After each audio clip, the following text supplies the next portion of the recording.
ചില മണ്ഡലങ്ങൾ കോൺഗ്രസ് ഏറ്റെടുക്കേണ്ട സമയം അതിക്രമിച്ചിരിക്കുന്നു. LDFിന് എളുപ്പത്തിൽ കീഴടങ്ങുന്ന മണ്ഡലങ്ങൾ ഘടകകക്ഷികളിൽ നിന്ന് ഏറ്റെടുത്ത് മികച്ച സ്ഥാനാർത്ഥി അവതരിപ്പിച്ചാൽ അത് കയ്യിലിരിക്കുമെന്ന് കോൺഗ്രസ് പ്രവർത്തകർ ഉറച്ചു വിശ്വസിക്കുന്നുണ്ട്. അതിലൊന്നാണ് എറണാകുളം ജില്ലയിലെ കോതമംഗലം. കേരള കോൺഗ്രസ് ജോസഫ് വിഭാഗം മത്സരിച്ച് തോറ്റുകൊണ്ടിരിക്കുന്ന സീറ്റാണ് ഈ മലയോര മണ്ഡലം.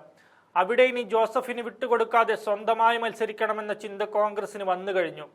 2026 ഈ സീറ്റ് കോൺഗ്രസ് ഏറ്റെടുത്ത് മികച്ച നേതാവിനെ തന്നെ അവിടെ അവതരിപ്പിക്കുമെന്ന് ഉറപ്പാണ്. നേരത്തെ ലീഗിൽ നിന്ന് കളമശ്ശേരിയും കോൺഗ്രസ് ഏറ്റെടുത്തേക്കുമെന്ന വാർത്തകൾ വന്നിരുന്നു. ഇതോടെ എറണാകുളം ജില്ലയിൽ നിന്ന് മാത്രം 2 സീറ്റുകളാണ് കോൺഗ്രസിലേക്ക് എത്തുന്നത്. രണ്ടിടത്തും കോൺഗ്രസിന് വിജയപ്രതീക്ഷകളുണ്ടെന്ന കാര്യത്തിൽ തർക്കമില്ല.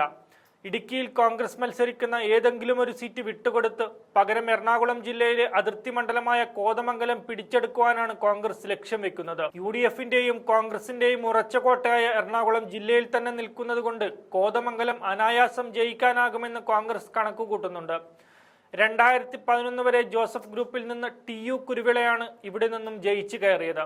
എന്നാൽ 2016 CPM ആന്റണി ജോണിലൂടെ കോതമംഗലം തങ്ങൾക്കൊപ്പം നിർത്തി. 19,000-ലേറെ വോട്ടുകൾക്കായിരുന്നു അന്ന് ആന്റണി ജോൺ വിജയിച്ചത്.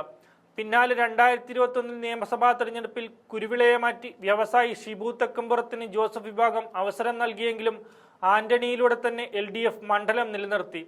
അതേസമയം ശക്തമായ പോരാട്ടം കാഴ്ചവെച്ചാണ് ഷിബു തെക്കുംപുറം കീഴടങ്ങിയത്. 19,000 വോട്ടിന്റെ ഭൂരിപക്ഷം 2016 ഉണ്ടായിരുന്നിടത്ത് വെറും 6,000-ൽ പരം വോട്ടുകൾക്കാണ് ആന്റണി ജോൺ കടന്നുകൂടിയത്. തുടർച്ചയായി 2 തോൽവികൾ നേരിട്ടതോടെ ഈ സീറ്റ് കേരള കോൺഗ്രസിൽ നിന്ന് കോൺഗ്രസ് ഏറ്റെടുക്കുവാനുള്ള സാധ്യതയാണ് കാണുന്നത്. യൂത്ത് കോൺഗ്രസ് നേതാവ് ജിൻഡോ ജോണിനാണ് ഇവിടെ പാർട്ടി സാധ്യത കാണുന്നത്. ആദിവാസി ഭൂമി പ്രശ്നവും വന്യമൃഗ ഭീഷണി കൊണ്ടെല്ലാം വലഞ്ഞിരിക്കുന്ന മലയോര ജനതയാണ് കോതമംഗലത്തുള്ളത്. കൈപ്പത്തി അടയാളത്തിൽ നിർത്തുന്ന സ്ഥാനാർത്ഥിക്ക് മാറ്റുകൂടുമെന്ന് കോൺഗ്രസ് ഉറച്ചു വിശ്വസിക്കുന്നത് കൊണ്ടാണ് ജോസഫ് വിഭാഗത്തിൽ നിന്ന് സീറ്റ് കോൺഗ്രസ് ഏറ്റെടുക്കുന്നത്. ശക്തമായ ഭരണവിരുദ്ധ വികാരം നിലനിൽക്കുന്ന നിയോജക മണ്ഡലത്തിൽ സർക്കാരിനെതിരെയുള്ള പല പോരാട്ടങ്ങളും നയിക്കുന്നതും ജിൻഡോ അടങ്ങിയ യൂത്ത് കോൺഗ്രസ് നേതൃത്വമാണ്. മണ്ഡലത്തിൽ സുപരിചിതനായ ജിൻഡോയിലൂടെ കോൺഗ്രസ് കോതമംഗലത്ത് ഉറച്ച വിജയ പ്രതീക്ഷ കാണുന്നുണ്ട്. 2 തവണ MLA ആയ ആന്റണി ജോണിനെ മാറ്റി മറ്റൊരു നേതാവിന് ഇക്കുറി CPM അവസരം നൽകിയേക്കുമെന്ന വിവരമാണ് പുറത്തുവരുന്നത്. അങ്ങനെയെങ്കിൽ പുതുമുഖങ്ങളുടെ പോരാട്ടത്തിന് ഇക്കുറി കോതമംഗലം സാക്ഷ്യം വഹിക്കും. അതേസമയം കേരള കോൺഗ്രസിലെ ജേക്കബ് വിഭാഗം കോതമംഗലത്തിനായി രംഗത്ത് വന്നിട്ടുണ്ട്. ചെയർമാൻ അനൂപ് ജേക്കബ് MLA ഇക്കാര്യം കോൺഗ്രസ് നേതൃത്വത്തെ അറിയിച്ചിട്ടുമുണ്ട്.